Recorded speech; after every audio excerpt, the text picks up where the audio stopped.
Kapolda Bali, Irjen Polisi Roni F. Sompi mengakui adanya kemungkinan perpanjangan masa penahanan tersangka AG dan MM.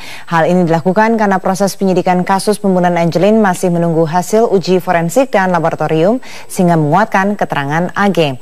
Perpanjangan masa penahanan ini dilakukan untuk meyakinkan penyidik terkait alat bukti dari pengakuan tersangka AG untuk menetapkan tersangka lain dalam kasus pembunuhan. Kapolda juga mengatakan penetapan tersangka baru tinggal menunggu waktu. Proses penyidikan juga sedang dioptimalkan oleh penyidik. Sementara itu penyidik juga mengambil sampel darah milik anak Yvonne Caroline Megawe dan Christina Telly Megawe, anak kandung MM. Pengambilan sampel ini akan dicocokkan dengan temuan bercak darah di rumah ibu angkat Angelin MM.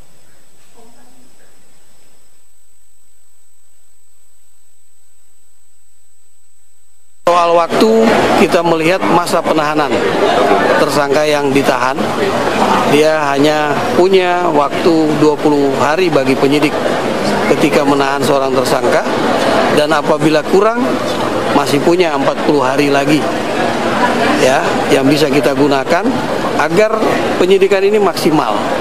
Ya, kalau kita terburu-buru hanya karena mengandalkan opini yang berkembang, logika berpikir kita, ya, sikap gregetan kita, maka kita tidak fokus lagi untuk berpikir positif. Bahwa ketika kita berpikir positif, maka apa yang bisa dilakukan oleh selain penyidik? Tentu selain penyidik, peran yang bisa dilakukan oleh masyarakat termasuk para ahli pengamat itu menjadi saksi, menjadi ahli. Kan terkait pengakuan AG sebelumnya bahwa dia... Kalau darah itu menguatkan apa yang sudah kita lakukan selama ini baik dalam pemeriksaan saksi maupun tersangka, maka kita tidak sulit lagi untuk menyatakan kepada kawan-kawan tentang penetapan tersangka lain. Ya, ini hanya masalah waktu saja, karena kita yakin bahwa kita akan mendapatkan ya keterangan ahli maupun surat yang bisa memperkuat pembuktiannya. Polisi hari ini memeriksa 2 saksi terkait tewasnya Angelin. Pemeriksaan kedua saksi dilakukan untuk melengkapi berita acara pemeriksaan terkait adanya dugaan keterlibatan ibu angkat Angelin MM. Kepolisian dari Polda Bali hari ini memeriksa Rahmat Handono dan Frankie Alexander Maringka. Keduanya tiba di Mapolda Bali sekitar pukul 10:30 siang dengan didampingi tim Pusat Pelayanan Terpadu Pemberdayaan Perempuan dan Anak atau TP2A. Kedua saksi tersebut dimintai keterangan terkait dugaan keterlibatan ibu angkat Angelin MM atas meninggalnya anak berusia 8 tahun itu. Saksi Rahmat Handono diduga banyak mengetahui aktivitas tersangka MM dan tersangka AG beberapa saat usai Angelin terbunuh. Pemeriksaan kedua saksi ini merupakan pemeriksaan ke-5 kalinya.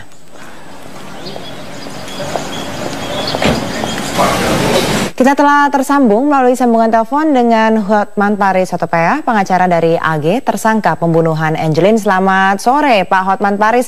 Dari keterangan AG, ia mengatakan bahwa ada pelaku lain dalam pembunuhan Angelin. Siapakah yang dimaksud dengan AG itu?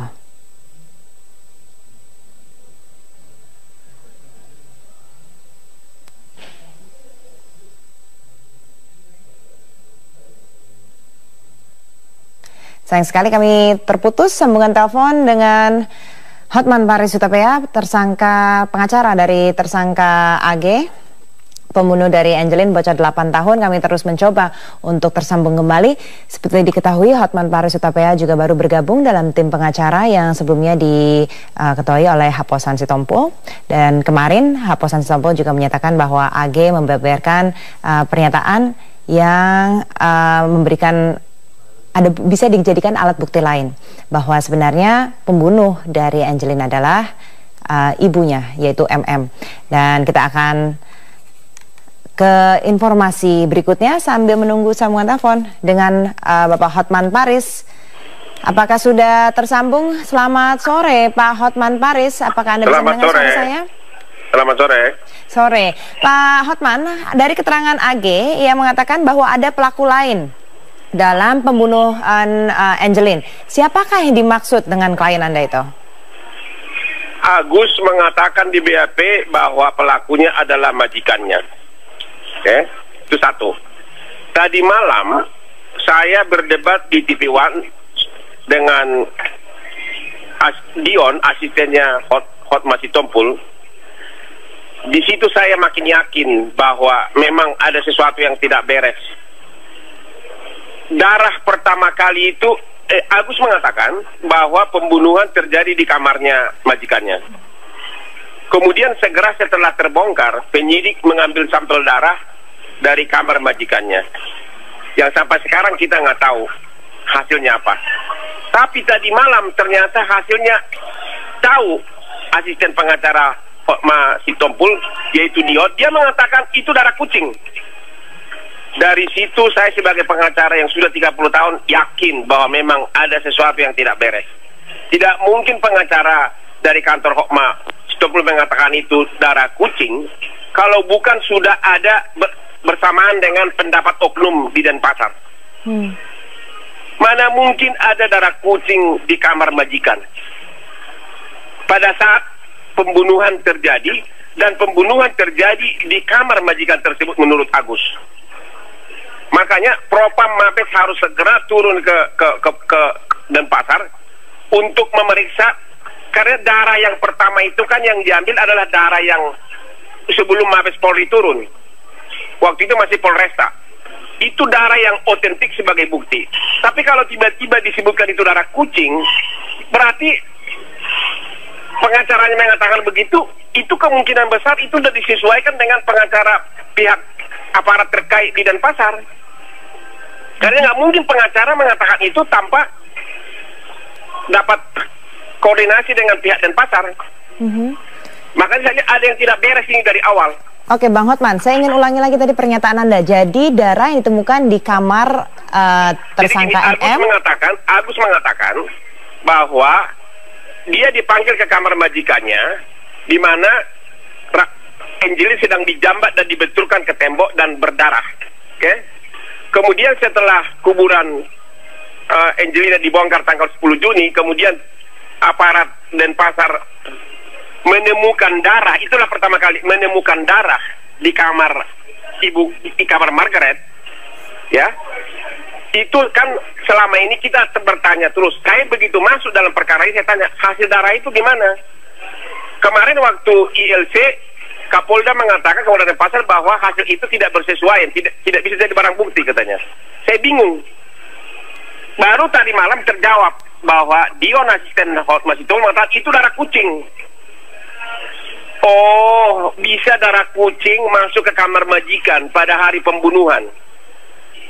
Berarti ada sesuatu terjadi sehingga bukti ini entah diapain dulu di awal penyidikan. Jadi saya makin yakin banyak, ada 5 lagi yang saya bukti petunjuk bahwa ada dalang utama. Tapi pernyataan dari pengacara asisten Hotma Sitompul bahwa itu adalah kucing, saya langsung terbelalak bahwa sadar, oh ini ada sesuatu yang nggak beres nih. Makanya sekarang tolong kucingnya semua yang di rumah itu diperiksa, dicek oleh dokter hewan ada luka nggak, dan juga dicek apa mungkin kucing masuk ke kamar dari seorang ibu majikan. Padahal darah itu adalah bukti yang paling otentik untuk menentukan siapa pelakunya. Bang Hotman, dikatakan juga dari klien Anda bahwa disuruh menggali lubang oleh ibu angkat Angelin, MM. Dan apakah ini lubang yang sama yang digunakan untuk menempatkan jenazah Angelin? Dan katanya juga ada saksi lain yang menyaksikan penggalian lubang itu. Jadi gini, bukti petunjuk kedua adalah selain tadi yang seolah-olah disebutkan darah kucing, bukti petunjuk kedua begitu saya masuk adalah sebelum terjadi pembunuhan 16 Mei, sudah ada lubang menganga di belakang rumah. Kemudian tanggal 16 Mei, si Agus mengaku disuruh majikannya untuk menguburkan di situ, tapi diperdalam dikit. Baru kemudian ditaruh di atasnya bambu-bambu rapi sehingga nggak kelihatan bekas digali. Pertanyaan, kalau majikan tidak tahu apa yang di dalam kuburan tersebut, masa tidak curiga bahwa lubang yang dulu menganga sekarang sudah jadi rapi pada saat anaknya sudah 25 hari hilang dan ternyata dikuburkan di situ. Yang kedua, Asisten Hotman Paris mengatakan si Dion bahwa itu adalah untuk tempat penampungan tai ayam. Pertanyaannya, itu lubang sudah ada sebelumnya. Kalau untuk penampungan tai ayam, kenapa dirapikan dengan bambu? Sedangkan kalau dibandingkan dengan rumahnya sendiri sangat bau. Bagaimana mungkin untuk tempat penampungan tai ayam dibikin sangat rapi? Padahal di dalamnya adalah mayat Angelin. Mana mungkin pemilik rumah tidak tahu kejadian di belakang rumahnya, padahal dia tiap hari di situ atas lubang yang menganga ini, yang semula menganga sekarang jadi tertutup. Ya itulah, jadi sebenarnya ini inti pokoknya ini di awal penyidikan. Di awal penyidikan lah kuncinya ini semua. Dan mudah-mudahan semua hal-hal yang tidak logis tersebut, mudah-mudahan Mabes Polri segera mengambil alih, Propam segera mengambil alih semua, termasuk itu pernyataan bahwa itu darah kucing, sangat tidak masuk di akal. Apakah ada keterangan dari klien Anda sendiri terkait apakah memang disuruh untuk menggali lubang pada saat malam pembunuhan, apakah disuruh untuk menaruh jenazah Angelin? Agus mengatakan pada saat dia datang ke kamar majikannya sudah bersimpah darah, itu Angelin. Dia melihat masih sempat rambutnya dijambak, sudah bersimpah darah. Dia hanya disuruh untuk mengambil spray, membungkus, dan menguburkannya, tapi kuburannya ini karena kurang dalam ditambah, digali. Hal lain adalah, waktu ditemukan bahwa di dalam bungkusan mayat ini ada baju dari si Agus. Baju atas dan baju bawah. Menurut Agus, saya disuruh buka baju, masukkan ke dalam. Pertanyaan, apakah mungkin si Agus, kalau dia pelakunya, memasukkan tanda bukti jadi dirinya di tanda bukti pembunuhan? Sama saja seorang pembunuh menaruh KTP di tempat mayat. Kalau ada yang mengatakan baju itu berdarah, justru semakin berdarah, harusnya disembunyikan. Berarti ada orang mau melempar alibi kepada si Agus, melemparkan tuduhan kepada si Agus. Baik, oke, Bang Hotman Paris Hutapea, pengacara dari tersangka AG, terima kasih atas waktunya. Tapi tolong sekali lagi, tolong Mabes Polri mengecek mengenai pernyataan anak buah Hotman itu yang mengatakan bahwa itu darah kucing, sangat tidak masuk di akal. Baik, dan itu pasti Bang Hotman, jawaban sama dengan Denpasar. Terima kasih banyak atas waktunya dan